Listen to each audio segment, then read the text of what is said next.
everybody. I just wanted to pop on here and talk a little bit about this week's energy and the full moon on Sunday afternoon if you're on the west coast of the United States. And so we are in Taurus season. The sun is in Taurus, and right now the moon is in Virgo, and that's why you may be having a little bit of trouble sleeping. And we are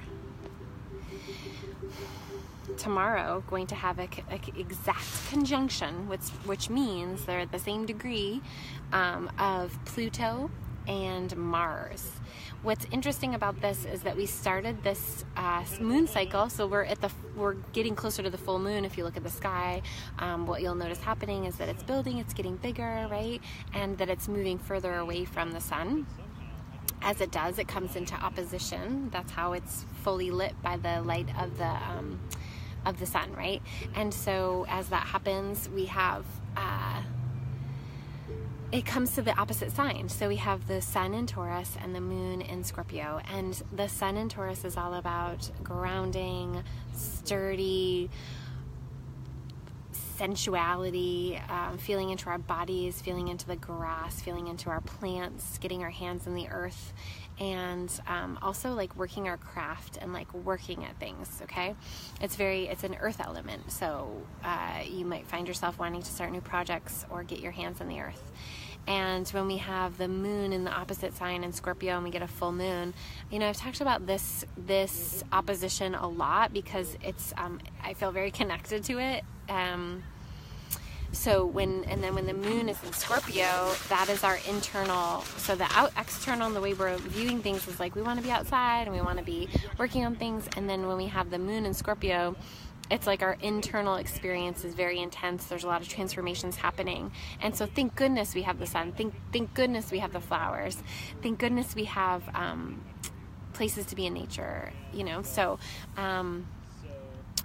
what I want to say about that, I often think of this opposition, the Taurus Scorpio opposition, is Taurus is like works really hard and really slow and steady at building this beautiful bowl, like the potters, very much like pottery and working with the clay is a very Taurus thing. And Scorpio, it's like, so it takes its time building this perfect bowl, and the Scorpio energy basically comes in and smashes the bowl that they worked so hard to build, and like mixes it all up and like adds these other things and like puts it back into the fire and creates something totally different. And it's beautiful, and it comes out like way more layered and with much more detail and much more depth to it with the Scorpio energy. But it's very abrasive and quick and not at all as slow moving as the Taurus energy. So when we have this full moon, you might notice things that have felt like they're moving slow before all of a sudden shifting, all of a sudden changing. And you want to look to where Scorpio is in the houses, where it is for you, and where Taurus is for you. Okay, so if you know where Taurus is for you, this whole time that the sun is in Taurus, you're going to be getting energy there, right, in that part of your chart. And so if you know it's like in your 10th house, it's going to be a time for your work in the world. If you know it's in your 4th house, you might be working on things at home. So just that kind of thing. And then with the Scorpio energy, where Scorpio is with this full moon, it's where your emotions are going to be. So looking to what house that is, and that's where you're emotionally going to be charged. If it's in your house of home, then there might be big emotions at home. And I'm getting so many texts from all you beautiful people, and I just want to say that I love noticing when I am putting my energy into my work. People can feel that. It's good stuff. And at my house where I work, the kids are always drawn to like being around there, so it's like just where you're putting good energy, right?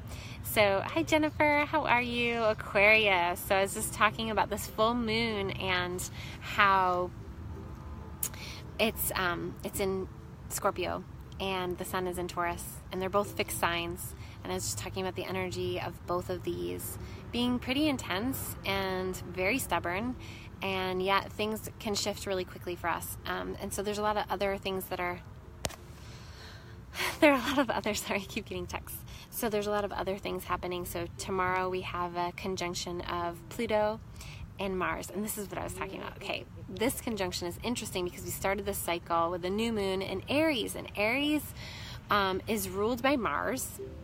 And Pluto's involved too, because Pluto and Scorpio are, Pluto rules Scorpio. So it's masculine. Both of those are very masculine energies. And then we have this full moon, which is in two of the feminine signs, the fixed feminine. The fixed feminine, that's some fierce stuff right there. That's some serious energy. And Jennifer is an Aquarius and I'm a Leo. So we're the fixed masculine signs, and that's some intense stuff right there too. But when we have this initiating energy, the cardinal energy of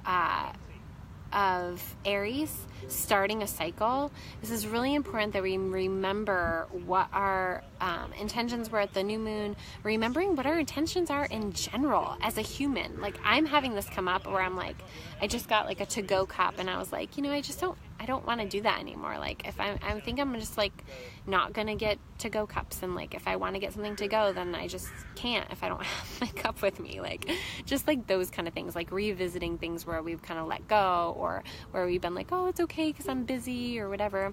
Just like revisiting what's most important to us. And this full moon, you want to look to where Scorpio is for you, but then also just like welcoming in and kind of noticing where you're holding and where you're restricting, and really making space for transformation, because this is what this full moon is all about. It's about transforming our ideas of how we should be, how we're supposed to be, how things are supposed to look like for us. And this is really connected to our money. There's a lot happening out there in the big world with our money system, and there's a lot of fear. And what's so interesting to me is that a lot of the people that have money in the stock market right now, a lot of them are older white men. I'm just going to say that, like, not everyone for sure, but a lot of them are. And there's just a lot of fear about the system crumbling and this fear about what's going to happen. But what's also so interesting to me is we can either decide to hold on to that fear and hold on to our money in stocks, and I don't have money in stocks, but we can choose to do that as a whole, as a collective, and just like let it all like drain down. Or we can be open to the possibility of something more beautiful and more abundant coming through. And so that's kind of like encapsulates like all of this energy of the full moon, and just really being aware of like where you've been afraid, where you've been holding, where you've been resisting, and noticing that maybe something's going to be let in here that's going to really make your life, make some beautiful changes for the better. So the conjunction, I'm kind of all over the place because I'm outside and I'm feeling really tuned into like just what's coming through. But this conjunction with Pluto and Mars, Pluto is retrograde now. And thank goodness, because Pluto's unearthed a lot of stuff this last like maybe 2 months. And really since the eclipses, so we're midway between the eclipses, we are halfway.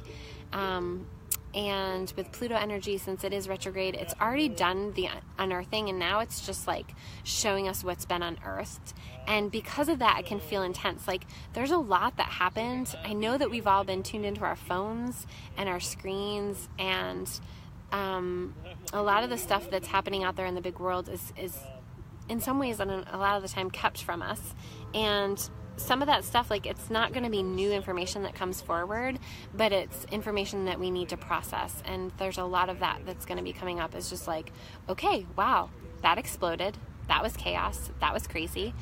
How are we going to deal? What are we moving forward? What choices are we going to make to make this better? And this can be happening in family systems. This can be happening, I know it's happening in schools, and it's happening in the financial system and in our government, and then also just like what we're not wanting to look at within ourselves and within our families and in our relationships. Okay, so Mars is helping us be brave and push forward, even though it feels sometimes like we just want to hide it, sweep it back under the rug, put it back under there. I don't want to look at that. but actually it's coming through for a very good reason. So that is happening tomorrow, that conjunction. So that's intense. The moon's in Virgo right now. So if you're noticing not sleeping as soundly or as well, we have the combination of moving closer to a full moon, which is typically just not as restful. But then also when the moon is in Virgo, which it will be for tonight, and it was last night. And, the moon stays in a sign for about 2.5 days. So thankfully it will be shifting into Libra soon, and then Scorpio, and that's when we'll get the full moon on Sunday. So you want to look at your chart and know where Scorpio is in your chart. And I'm kind of blabbering on, so stick with me because I have something important to say. Okay, so we have that conjunction happening. We have the full moon on Sunday, and that full moon is squaring the north and south node. The north and south node the north node is our dharma, the south node is our karma. And so it's important to look at, if you're having, I was just talking about this on my Instagram live, if you're having crazy dreams, if you're having like weird things happen around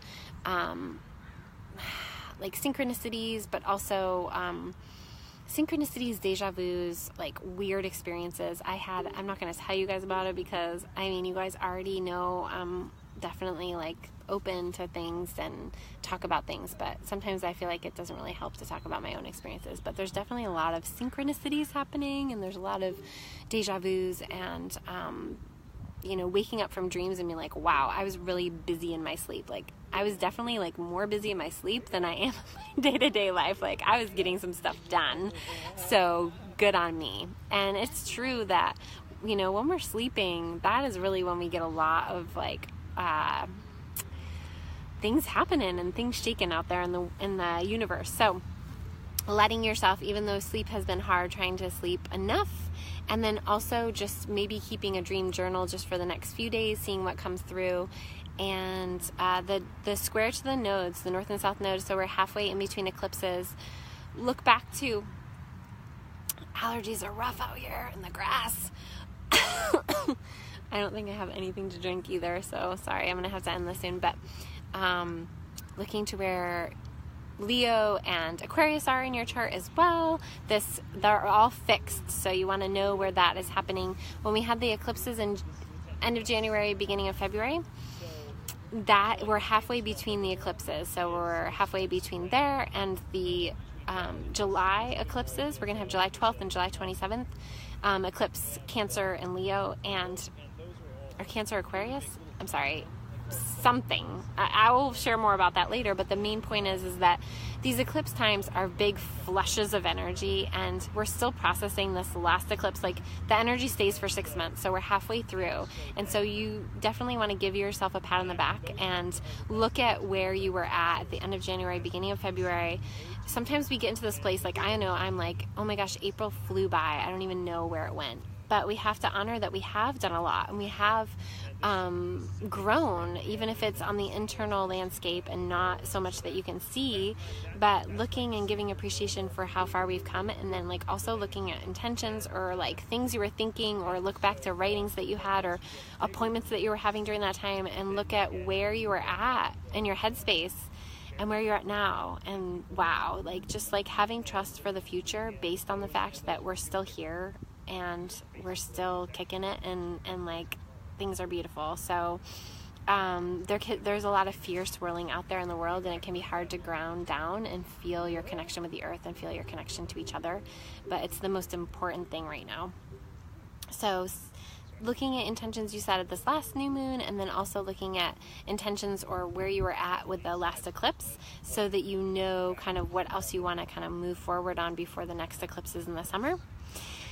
If you guys want to work with me, I was just saying on my Instagram live, I don't know if you follow me there, but it's basically the same. I just did the same thing, so you don't need to watch it. But I was saying that I'm lazy, and it's been nice out, so I've been outside a little bit more, and I haven't deleted. I had a special it was like a one-day flash sale, and it was a half an hour of a chart reading and a half an hour of energy healing, intuitive healing work, and it was a one-day thing for $99, but I'm extending it till Friday. So I have a few openings on Friday. If you want to schedule with me, you can just go. I'll put the link in the comments, and you can go on there and you can just schedule really easy online.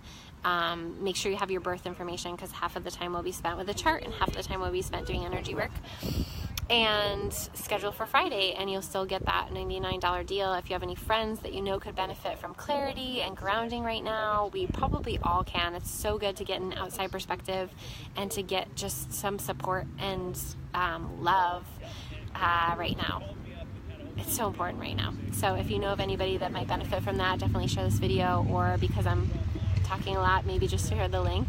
And I hope you guys have a beautiful day. If you have any questions about the astrology this week, definitely you can post them in the comments, or you can message me. If you don't, and I know I'm doing the cosmic membership too, which has been really helpful for people. It's 12 months. And we just started. So if you still want to join, it's $36 for the year. So it's $3 a month basically. And if you still want to join, you have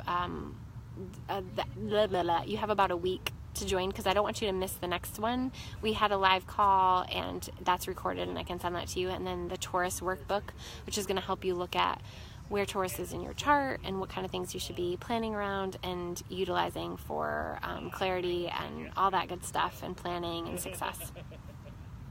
So I hope you guys have a beautiful day. Take care. Bye.